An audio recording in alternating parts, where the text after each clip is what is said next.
Hoje nós vamos contar uma história, repetir uma tradição humana. Ao redor de uma fogueira, pintando uma caverna ou uma tela, escrevendo um livro ou erguendo um prédio. A tradição de narrar, aquilo que nos tornou capazes de nos comunicar com o futuro.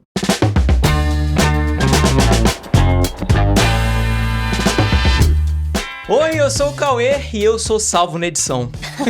Oi, eu sou a Inaê e o mundo é um palco.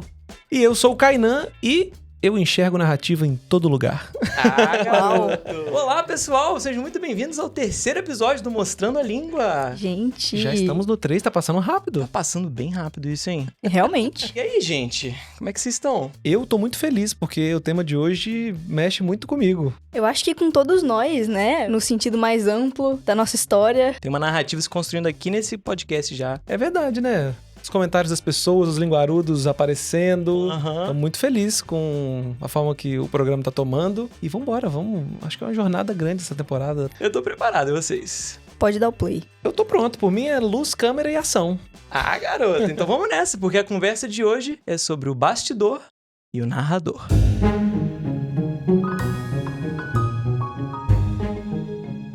Bom, a gente tem começado todo episódio falando sobre o ser humano, né? Sobre a essência.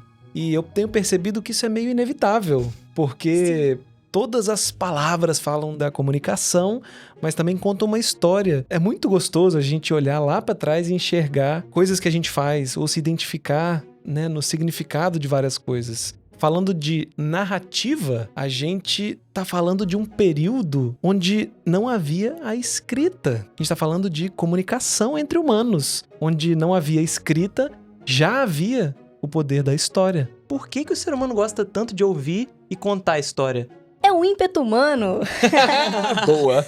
Mas de verdade, eu acho que tem muito a ver com o ser humano mesmo querer compartilhar, querer se identificar. Tanto com histórias que aconteceram com ele, como histórias que aconteceram com os outros. A imagem que vem na minha cabeça é o ser humano ao redor de uma fogueira, talvez antes mesmo da comunicação oral, onde você volta, sei lá, velho, eu volto na pintura rupestre, mano. É uma forma de contar uma história, é uma narrativa sendo escrita. Conhecimento, ele é passado através da narrativa. Exatamente. Eu pensei em quando você é criança e você encosta a mão no fogo, sem querer, ou você toma um choque, aí você aprende que você não deve fazer isso mais. Sim. Às vezes, no momento de história, você compartilhar experiências pra crescer junto ali, né? A comunidade se fortalecer. Isso é um instinto, você tirar, você saber que deu ruim ali, colocar a mão naquele lugar. Aí é foda. Lá ele. E hoje a nossa conversa vai um pouco pros bastidores do que é a narrativa, né? E do que veio a ser a narrativa ao longo da nossa história. Então nós estamos falando do ser humano, do instinto, desde lá do fogo da pintura rupestre até o restante da civilização. Se não tinha onde ler, você poderia assistir ou ouvir uma peça de teatro ou uma história sendo contada por alguém. Inclusive, você sabia que Antigamente? não só antigamente, mas hoje em dia também, o suporte para um tecido, normalmente quando se vai bordar, é chamado de bastidor. É um suporte de madeira. Aham. E hoje em dia, o suporte de madeira que sustenta o tecido que delimita a área do palco também é um bastidor. E isso forma os bastidores. Essa legal, é muito véi. boa, Naná. E é justamente atrás dos bastidores, né, que acontece tudo. A troca de roupa, maquiagem, onde a galera fica, onde o cenário está sendo montado. E isso tudo é fechado pelo tecido, né, no palco italiano. E aí, por isso que a gente tem essa coisa dos bastidores. Você vê os bastidores de uma peça, ou os bastidores de um filme. Você vê a palavra evoluindo e ganhando um significado de outras mídias. Foi além do teatro, né? Viria aí a expressão no inglês de olhar atrás da cortina? Take a peek behind the curtains? Behind the curtains, behind the scenes também, né? Exatamente. No backstage, Nossa, backstage, atrás do palco. Pois é. E eu adoro o ambiente bastidor, cara. Acho que não à toa eu maratono no YouTube vendo making off de todas as séries e bastidores de tudo. Cauê, aqui vai uma crítica para o mundo moderno, atual. gulp. Antigamente, a gente alugava o DVD. Vocês lembram, pô? Eu do peguei DVD? essa época. Eu peguei o Tinha- alugar também. Tinha o DVD do filme, tinha o DVD dos bastidores, cara. Aquele box de Senhor dos Anéis que eu passei a minha vida inteira assistindo. Véi. Todos os bastidores das cenas, o BTS, né? O Behind the Scenes. Não o BTS. BTS! Tá lá o Namjoon em Mordor. Eles são muito pioneiros, cara. Pô, filme animado, quando eles animavam, igual os filmes da Pixar, eles faziam cenas extras ou eles errando a gravação, Isso lembra? é genial, tá vendo? Aí, o mundo está perdendo por não termos mais o DVD extra, bicho. Barbie tinha muito isso. É, né? A Barbie era uma atriz, isso é fantástico. Tem todo um lore. Um dia eu vou falar sobre o lore de Barbie aqui. Nossa, Naná. E, né, eram alguns DVDs que tinham aqui em casa. Meu amigo, era muito. Mas então nós estamos falando de expressividade, né? Afinal de contas, o teatro é um marco de uma era clássica onde o ser humano estava começando a se desenvolver em suas aptidões, nos seus ímpetos, de forma mais organizada. Inclusive, você falou de tecido. O tecido é uma invenção que mudou a história do ser humano, né? Porque Sim. o ser humano começou, a se vestir, cara. Poder fazer tecidos. E aí, a gente tá falando de tecer, né? Que vem do latim tecere. Então, aquilo que se produz através do tecere é algo tecido. Mas também tem outra coisa que sofreu uma ação. É algo que foi texto. Então, se algo que foi entrelaçado foi texto, uma narrativa escrita que entrelaça as palavras também é um texto. Nossa, que passa por uma trama? Caramba. Lembra da trama do vídeo? Sim, a trama seria o fio que une todo o tecido, É né? um fio condutor. Eu amo isso, porque é quase uma metáfora você imaginar as palavras do texto ali formando uma estrutura. Como se fosse um pano, né? Que é feito de várias linhas entrelaçadas. As palavras entrelaçadas montam o seu texto. Cara, isso é muito bom. E eu acho que isso era muito mais intuitivo numa época onde o tecido era realmente visto e valorizado como uma conquista recente. E aí, pensando nas palavras postas nessa estrutura, né? Formando um texto, a gente teria algo para guiar essas palavras, né? Guiar o caminho que você quer conduzir. Vocês sabiam que, antigamente, no latim, um caminho que era aberto à força era chamado de via rupta, que foi dar no francês. Rupta virou route, ou uma rota. Então, o caminho que você vai seguir é um roteiro. E você tem um roteiro que vai guiar o seu texto, a forma como as palavras vão se encaixar e vão conduzir na sua narrativa. Um roteiro, cara. E o tal do roteiro ajuda muito, né? Pra gravar as ideias. Cara, quando não se tem um caminho pra seguir, Meu é amigo. complicado. Você pode andar em círculos. Gente, eu tenho uma curiosidade aleatória pra vocês. A gente joga RPG de mesa, né? E eu sou o mestre da nossa mesa. Uma das coisas que o mestre faz é criar os mapas das cidades, dos lugares. E também uma das coisas que o mestre sempre faz é exagerar na quantidade de preparo. E aí, um desses limbos meus de mestre de RPG, eu fui estudar como se fazia os mapas e por que as estradas apareciam. E vocês sabiam que as estradas aparecem das rotas que são mais feitas em repetição? Então, tipo assim, se tem um lago aqui e uma vila perto, é muito provável que as pessoas vão fazer o mesmo caminho ou vão seguir ali aquela trilha que vai se abrindo literalmente pela ruptura, pela repetição. Caraca, vai amassando o caminho, né? Vai amassando. O pé. Exatamente. E vai abrindo aquela trilha ali, aquela rota. E aí vem disso, cara, da repetição. E ó que interessante, nós temos uma palavra que contempla justamente aquilo que você faz todo dia. A rota que você segue nas suas atividades. É a sua rotina. Você fez uma condução digna de mestre de RPG pra chegar em rotina. Pô, obrigado, mano. Foi uma ótima narrativa. E rotina é algo que é essencial para um artista, né? Que trabalha com coisas tão subjetivas. Às vezes eu acho que é o maior desafio é ter uma rotina. Vamos trabalhar? Vão trabalhar. É inevitável, né, bicho? Chega nesse momento. Por mais que você faça o que ama... É uma tortura, né, Inaí? Que é literalmente a origem da palavra trabalho. Sim, cara. Isso diz muito sobre o ser humano, né, velho? Cara, eu amo a habilidade do ser humano de conseguir tirar sarro de si mesmo, velho. É verdade, mano. É uma sátira, né? Pois é, gente, trabalho vem do latim trepalium, que era um equipamento de tortura na Europa. Deixa abaixo. Que criatividade, né? Levada da forma errada. Cara, e é um instrumento que consistia em 3 estacas, né? Aí as atividades físicas realizadas pelos trabalhadores começaram a ser chamadas de trepalium. E trepalium virou o trabalho. Literalmente um instrumento de tortura. O ser humano não aguenta mais Ele faz até não aguentar. É um pouco triste você parar pra pensar. Cara, mas é extremamente ser humanesco. É, de Né, fato. velho? Eu tô aqui sofrendo, né? Tô aqui. Parece que eu tô em tortura. Rapaz, mas tem que ter dedicação pra se aplicar em algo todo dia.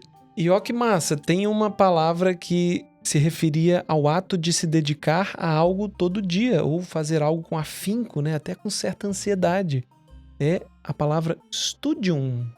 Daí vem o estudante, aquele que estuda, é alguém que se dedica diariamente, ostensivamente, a um conhecimento, a alguma atividade. Olha que doideira. Se você faz isso numa sala específica, dedicada a esse estudo, você tem um estúdio. Seria o lugar pra você se dedicar a algo. Isso foi dado no inglês também, como o ambiente de onde você se aplica a algo, o seu study. E algo que a gente faz todo dia, dies, que é literalmente dia em latim, era algo diurnum. E aí, a gente tem falado das palavras evoluindo com o tempo, né? Às vezes vai comendo uma sílaba, o som vai mudando. Diurnum foi parar no francês como journée. Olha o D aí virando um J ali, né? Ju. Caraca. E aí, algo journée era a sua jornada. Sua jornada de trabalho. Ou se for jornada de uma cidade para outra, algo que é carregado de atividades, de desafios, né? Uma jornada.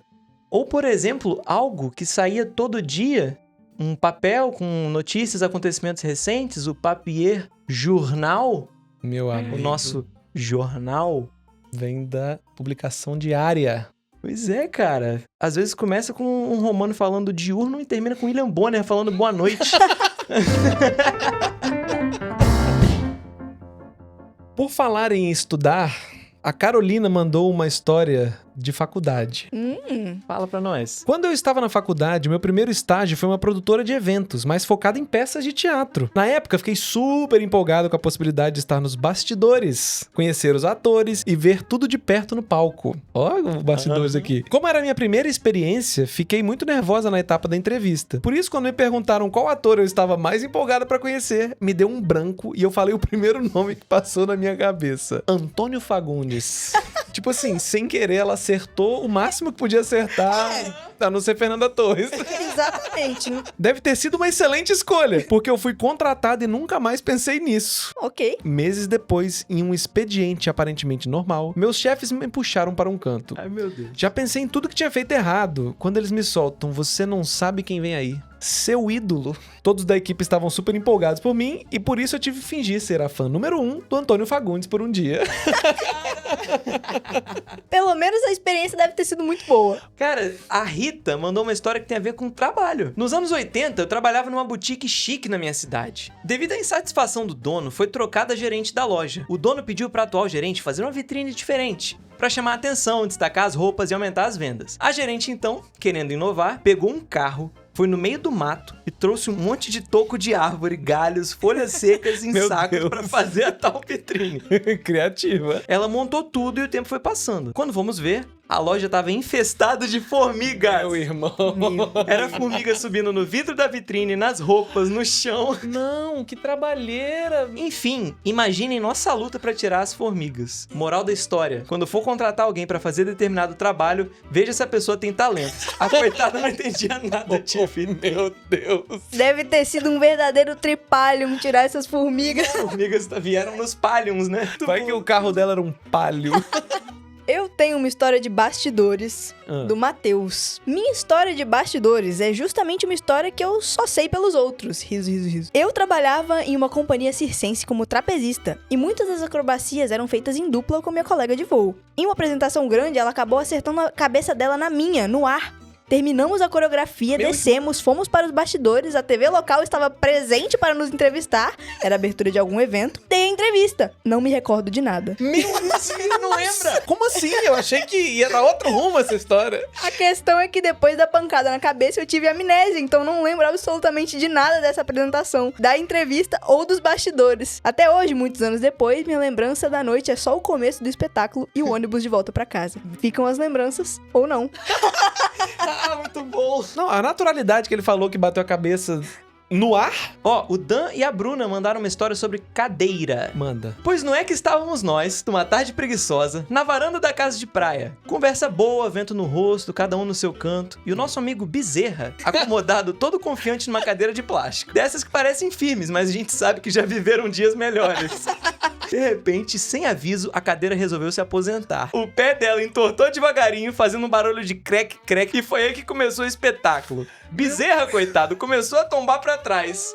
E no instinto da sobrevivência, abriu os braços tentando se segurar em alguma coisa. Jesus. Mas atrás dele não tinha nada, era só o vento. Só que, num golpe de sorte ou equilíbrio milagroso, Bezerra conseguiu se segurar e não chegou a cair. 1 segundo de silêncio e pronto.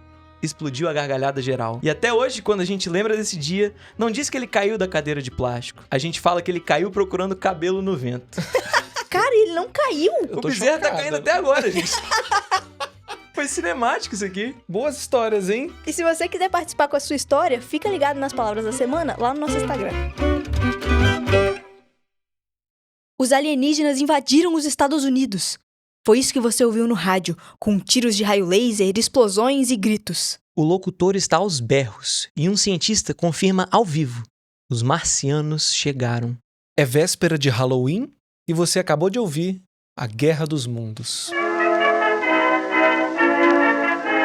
Orson Welles e o rádio, meu amigo. Essa história é muito boa, hein? Gente, esse relato é real. Essa história realmente aconteceu numa transmissão de rádio. Eu acho que é interessante pra gente entender o que era o impacto do rádio, né? Uma transmissão. Falta pra gente esse contexto, porque hoje a informação tá em todo lugar, inclusive não para, né? Mas nessa época você precisava esperar pelo jornal, por exemplo, pra saber das notícias, da política, ou mesmo das conversas de bairro, as fofocas, né? De repente vem uma invenção que é capaz de transmitir em tempo real para as pessoas. Então tem momentos épicos assim, né? Momentos muito marcantes da história onde o rádio foi importante, quando declararam guerra, ou a morte de alguém, ou algum caso político, alguma coisa. Aquilo era em tempo real. E em inglês era a transmissão de rádio, né? Era radio broadcast. Broad, que seria amplo, né? E cast seria uma transmissão. Então era uma transmissão ampla que chegava em todas as pessoas ao mesmo tempo. Imagina isso, cara. Você tá numa cidade e ouvir sobre outra cidade em tempo real. Imagina poder ouvir um jogo de futebol. Nossa, tem quando isso, antes né? não podia. Que a figura do narrador é muito importante, né? Olha que narrativa boa. Até mesmo essa história do Orson Welles mesmo, né? Que foi a primeira fake news da história, assim, né? Causou um pânico generalizado. As pessoas acharam realmente que a Terra estava sendo invadida. Então, como você dependia daquilo pra saber, e os jornais, as coisas eram mais lentas, as pessoas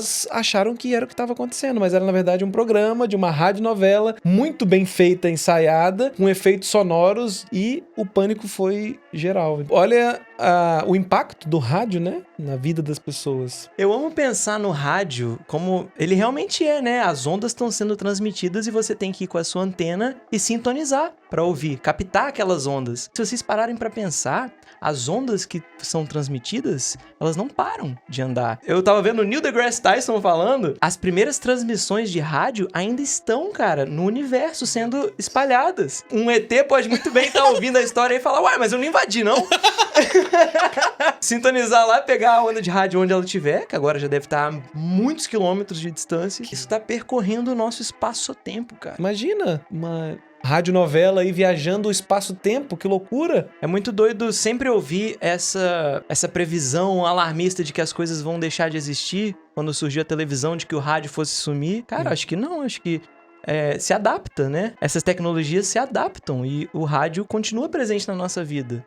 Mais do que as pessoas se dão conta, porque com o advento da internet, as transmissões de rádio foram para a internet. Depois da invenção de um dispositivo muito revolucionário da Apple, o iPod, que lidava com música e também com transmissões, com casts. E aí foi cunhado o termo por um jornalista do podcast, a transmissão do iPod. É um rádio na internet. Simplesmente uma transmissão de rádio que você pode acessar diretamente do criador e a qualquer momento. Gente, que analogia legal. Porque pensa, você tinha que sintonizar na estação de rádio e você tinha que ouvir aquele programa naquela hora. Não tinha como salvar, não tinha como ouvir depois. E aí, de repente, veio o podcast que revoluciona essa forma de consumir. Cria uma nova mídia mesmo, né? Tanto que tá aí existindo simultaneamente com o rádio, que continua. Firme e forte, você assistindo o jogo de Fluminense com o papai. Eu ia falar isso agora, eu me peguei ouvindo rádio quando não podia assistir o jogo. E é muito emocionante, né? Muito. O Fluminense tá fazendo esse gol em algum lugar do universo ainda, Naná. Os ETs tricolores existem. Ela quer expandir o domínio do Fluminense, Cauê. Avante. Interplanetário, né? Então, podcast hoje já não é só uma transmissão de rádio pela internet. Ele virou uma narrativa por si mesmo. É uma mídia, uma forma de consumo do entretenimento, das notícias e de tudo mais que existe. E não só existe, como estamos aqui, né? Estamos em um podcast, estamos em um videocast que foca na transmissão de áudio e de vídeo. Vídeo, essa palavra que vem de uma expressão latina, que quer dizer literalmente eu vejo. Então algo que você tá vendo é um vídeo. É como se fosse o verbo, assim, tipo, eu vejo, Aham. em latim. Esse termo foi passando adiante ao longo do tempo pra se tornar o objeto que você vê, né? O vídeo. Eu acho que aí, mais uma vez, é a palavra mostrando como as coisas eram feitas. Porque se você parar pra pensar, no mundo onde o rádio era impressionante, imagina depois, quando surge a capacidade de você filmar e transmitir. Você para pra pensar que as coisas são só em áudio, e aí você vê, pô, é muito impactante essa palavra. É genial. Eu vejo. E eu vejo vários elementos aqui no nosso estúdio.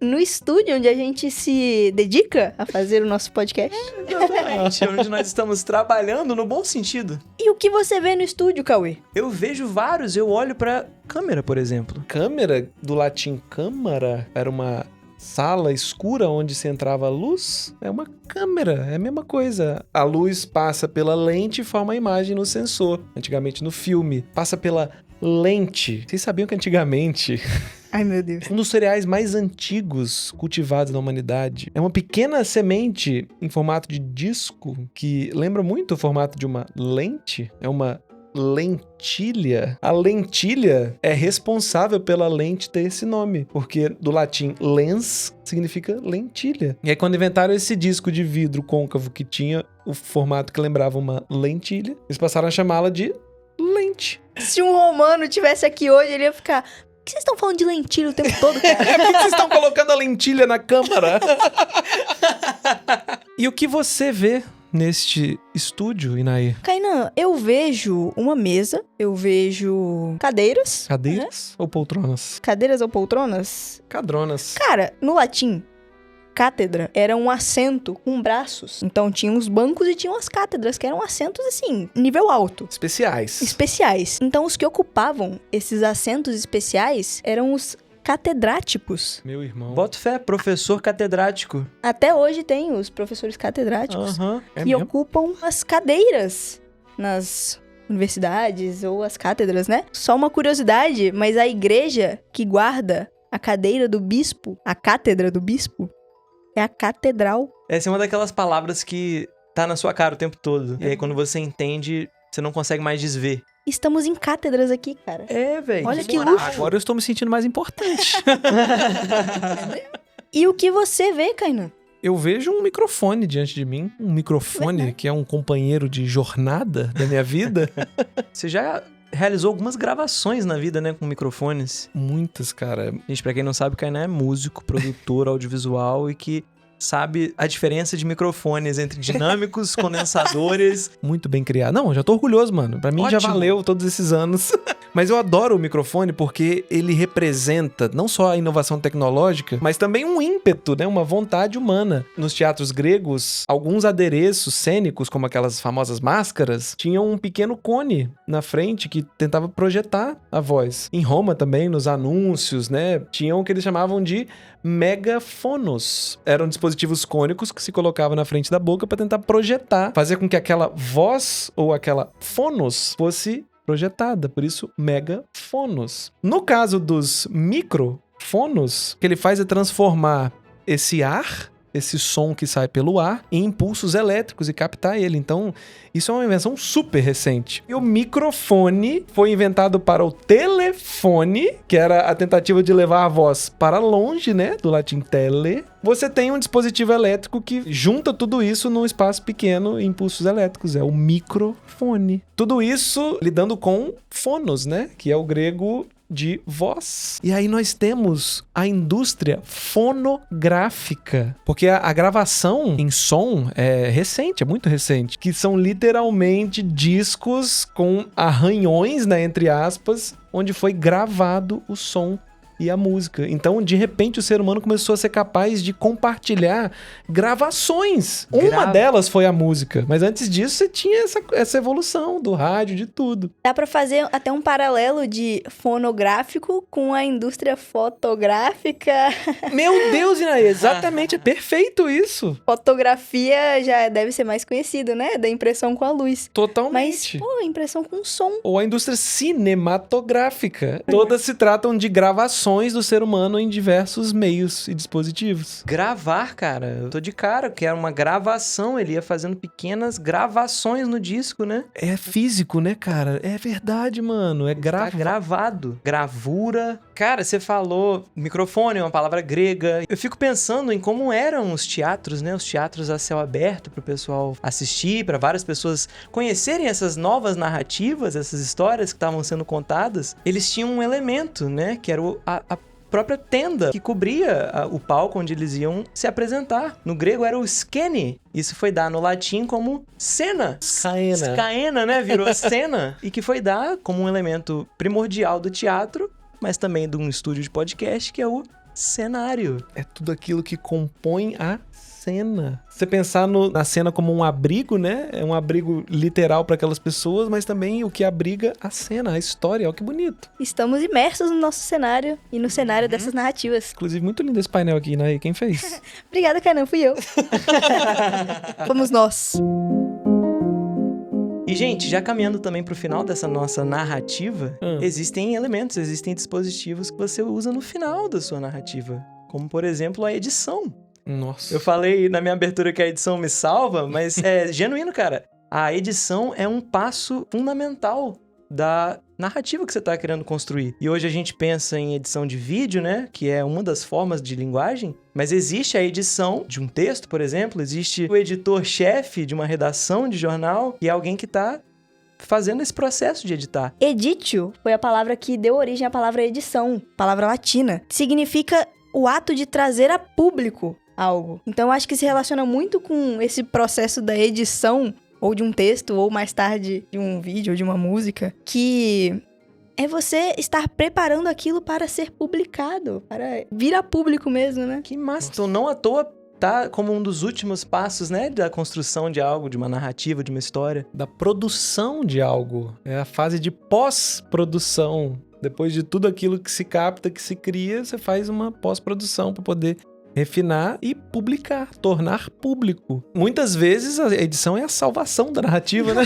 Os ajustes finais ali da narrativa para publicar. É nela que se costura um texto. Eu gosto muito que hoje todo mundo conhece a etapa de edição, né? Todo mundo tem um aplicativo de edição no celular, ou até as próprias redes sociais já têm ferramentas nativas de edição. Olha como a gente está imerso na narrativa, imerso na informação, na transmissão de informação. Essa publicação mostra muito do sentimento social do ser humano, né? Conecta o trabalho, até lá atrás, o ser humano ao redor do fogo, sempre em busca de compartilhar a narrativa, deixar seu legado de histórias. As tecnologias só evoluem, mas a natureza do ser humano se mantém, né? A gente quer ver, ler, compartilhar e contar histórias, seja no feed da rede social, seja num audiolivro, num livro. Um filme, numa peça, numa tela. Numa dança, num videogame. Olha como é lindo, fantástico o ser humano, com a capacidade de criar e de compartilhar, né? E em vários meios diferentes, né? Seja ele em qual for, são histórias sendo contadas, que já foram,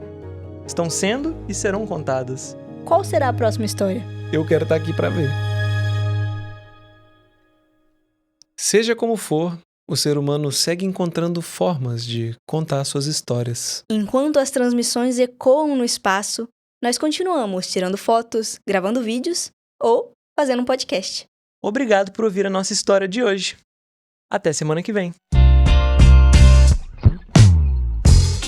O Mostrando a Língua é uma produção do K-Wave. Todas as narrações imersivas são interpretações artísticas livres e podem conter divergências históricas. Quer mandar a sua história? Se liga nas palavras da semana pelo nosso Instagram e mande para o nosso e-mail. As informações estão na descrição do episódio. Time-lapse é... O lapso, Lapso temporal, temporal. Meu Deus, é o tempo passando.